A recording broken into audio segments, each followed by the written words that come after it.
Terima kasih Anda tetap bersama kami. Kami lanjutkan dialog kali ini. Mas Kennedy, kami ingin menanyakan tentang pemilihan legislatif ataupun hasil dari partai-partai yang saat ini sudah diperoleh dari hasil quick count. Ini ada beberapa kejutan-kejutan, ini bisa dijabarkan. Kejutan-kejutan apa saja ini yang mungkin sudah diperoleh dari lembaga survei indikator?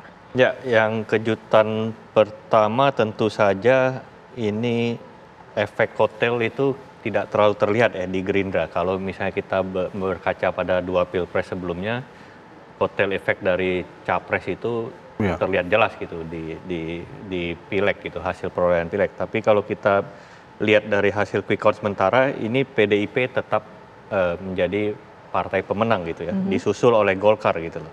Kemudian baru Gerindra, meskipun suara Gerindra naik dari 12%, ini menjadi 13,49%. Tapi ini di luar dugaan kita, di mana kita tadinya memprediksi Gerindra akan mendapatkan kotel efek terbesar dari Pak Prabowo gitu loh. Tapi ini belum terlalu terlihat ya.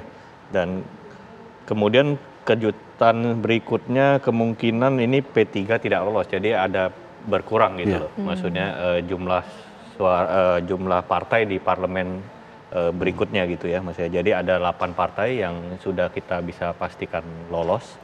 Itu ada PDIP, Golkar, Gerindra, PKB, Nasdem, PKS, Demokrat, dan PAN. Itu urutannya gitu, seperti itu.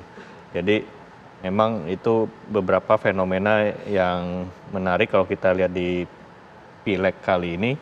Dan ini kayaknya akan semakin terfragmentasi ya, maksudnya kekuatan partai di parlemen ini terfragmentasi. Tinggal kita lihat dari perkembangan ke depan, dinamika politik ke depan, siapa yang akan mengambil posisi oposisi di parlemen, di DPR periode selanjutnya gitu.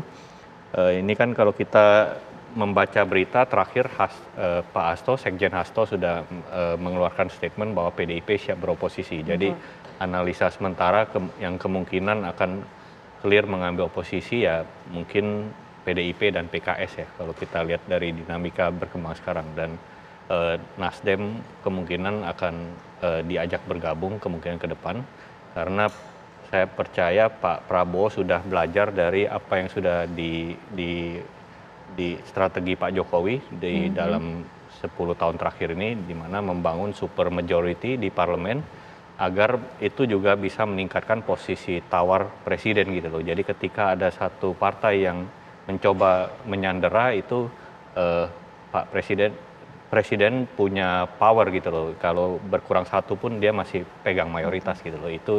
Itu hal yang bisa dipelajarin oleh Pak Prabowo kalau jika ia ingin mengcopy apa yang strategi yang dilakukan Pak Jokowi selama 10 tahun terakhir. Gitu. Mas Hanta, bagaimana dengan poll tracking? Apakah datanya sama? Ya, saya kira temuannya tidak terlalu jauh berbeda ya. Hanya mungkin selisih 0,0% saja. Dan betul kemungkinan komposisi di DPR ini semakin mengecil margin jarak antar partai. Jadi partai terendahnya 7% kalau di quick count, partai tertingginya hanya 16%. Nggak ada partai 20 sekian persen. Jadi partai papan tengah semua ini merata, terdistribusi, terfragmentasi ke kekuatan politik yang relatif sama. Angkanya 7%, PAN dan Demokrat itu sekitar 7% berdasarkan data quick count. Kemudian PKS 8%, jadi naik 8%. Kemudian 9% itu kemungkinan Nasdem, 11,5% PKB, naik lagi 13,5% Gerindra, naik lagi 15,5% Golkar, naik sedikit 16,6% berdasarkan quick count, itu PD Perjuangan. Jadi tipis-tipis sekali itu bedanya temuannya. Tidak ada partai yang lain kita tidak tahu ya, P3 masih di bawah 4%, di kita 3,7%, PSI juga begitu. Jadi kemungkinan itu tadi saya kira sama, ternyata Partai Gerindra tidak bisa memanfaatkan seperti fenomena Pak SBY dengan Demokratnya. Di mana, terutama di periode kedua ya, fenomena, padahal tidak serempak Pilpres dan Pileg pada saat itu, Demokrat berhasil naik 300%, 3 kali lipat, dari 7 ke 21%.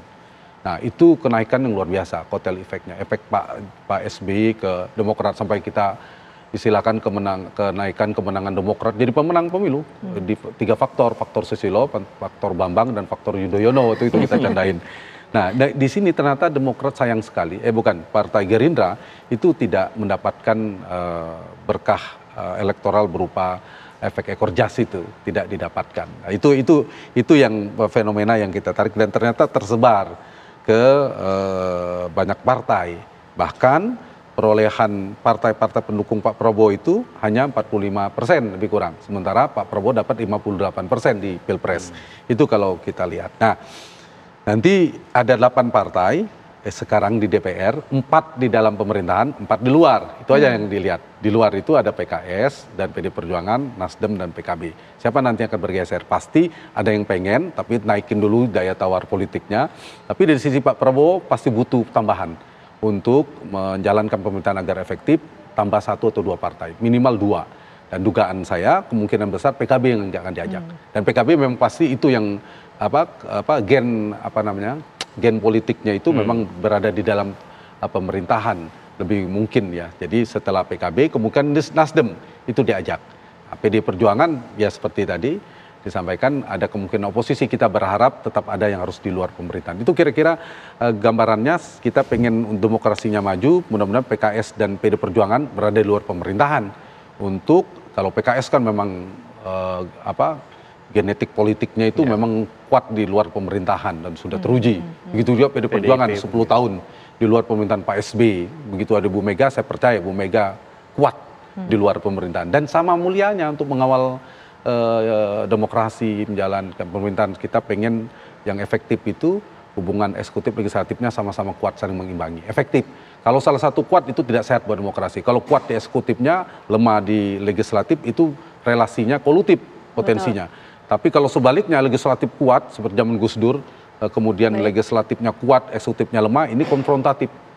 Susah mengambil keputusan di eksekutif, kadang terserimpung oleh manuver partai di parlemen. Nah, itu yang saya kira Pak Prabowo dan Mas Gibran berdasarkan quick count tentunya menjalankan pemerintahan ke depan itu butuh parlemen yang tanda petik kuat dengan koalisi pas terbatas. Tapi jangan diborong semuanya, jangan rekonsiliasi semua diajak ke dalam pemerintahan. Baik, terima kasih Mas Hanta Yuda, terima kasih Mas Kennedy Muslim waktunya bersama kami. Ini juga menjadi penghujung dari Breaking News TV One, Presiden Pilihan Rakyat. Saya Windy Wellington yang pamit undur diri. Terima kasih atas perhatian Anda. Selamat malam, sampai jumpa.